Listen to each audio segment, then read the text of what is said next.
देवळा तहसील कार्यालयासमोर प्रहार शेतकरी संघटनेचे ठिय्या आंदोलन।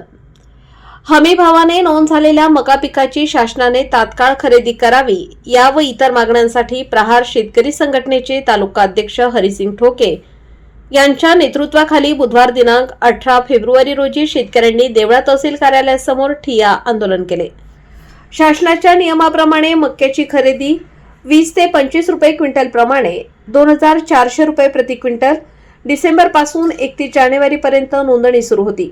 या दरम्यान नाशिक जिल्ह्यातील हजारो मका उत्पादक शेतकऱ्यांनी नोंदणी केली आहे, परंतु नोंदणी होऊन देखील शासनाच्या व लोकप्रतिनिधींच्या उदासीनतेमुळे मका खरेदी ही अतिशय संथ गतीने सुरू आहे। यामुळे मका उत्पादक शेतकरी आर्थिक संकटात सापडला गेला आहे। यात तसेच विकलेल्या मक्याचे पैसे तिसऱ्या दिवशी शेतकऱ्यांच्या खात्यावर आले पाहिजे।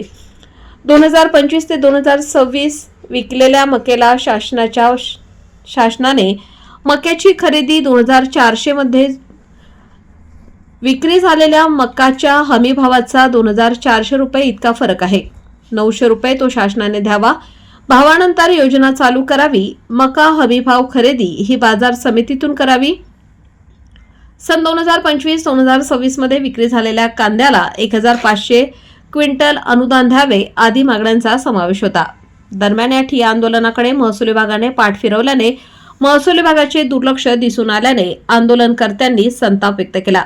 यावेळी जिल्हा उपाध्यक्ष कृष्णा जाधव, तालुका अध्यक्ष हरिसिंग ठोके, भाऊसाहेब मोरे, शशिकांत पवार, रत्नाकर देवरे, उपेंद्र आहिरे, शिवाजी शिरसाट, दादाजी पवार, आनंदा भामरे, सुधाकर पवार, नामदेव आहिरे, कैलाश शिरसाट, शरद देवरे, सुनील ठोके, भास्कर पवार, गोरख पाटील, शशिकांत आहिरे, जीभाऊ पवार, संदीप देवरे आदी शेतकरी उपस्थित होते।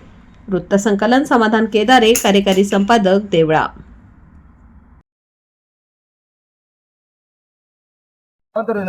यात हजारो शेतकरी सहभागी घ्यायला पाहिजे आणि सहभागी होऊन आपला न्याय मिळवून घ्यायला पाहिजे। कारण आपला आता शेतकऱ्यासाठी बोलायला कोणी उरलं नाही, तर आपण आता स्वतः नेता तयार व्हायला पाहिजे, स्वतःच कार्यकर्ता तयार व्हायला पाहिजे।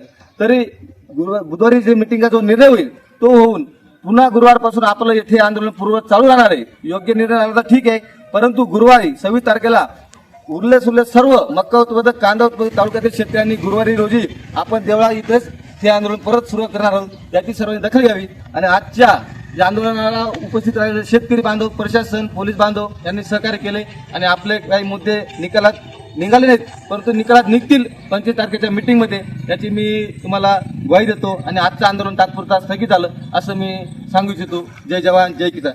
जय जवान जय किसान। जय जवान जय किसान। शेतकरी एकजुटीचा विजय असो। अपना भिड़ो बच्चों करो, अपना भिड़ो बच्चों करो। बच्चों भाऊ तू आगे बढ़ो, हम तुम्हारे साथ हैं। सुरेश भाऊ तू आगे बढ़ो, हम तुम्हारे साथ हैं। जय जवान जय किसान। नमस्कार, जय जवान जय किसान। आज आपलं ठरल्याप्रमाणे जे 28 आज 18 तारखेचे आंदोलन होते मका भावाविषयी, आपण आज आंदोलन केलं दिवसभर आणि त्याच्यात आपले जे मुद्दे होते की मका खरेदी लवकरात लवकर व्हावी, जास्तीत जास्त उद्दिष्ट वाढवावे आणि जे मका विकली गेली 2025-26 मध्ये तिला अनुदान द्यावं।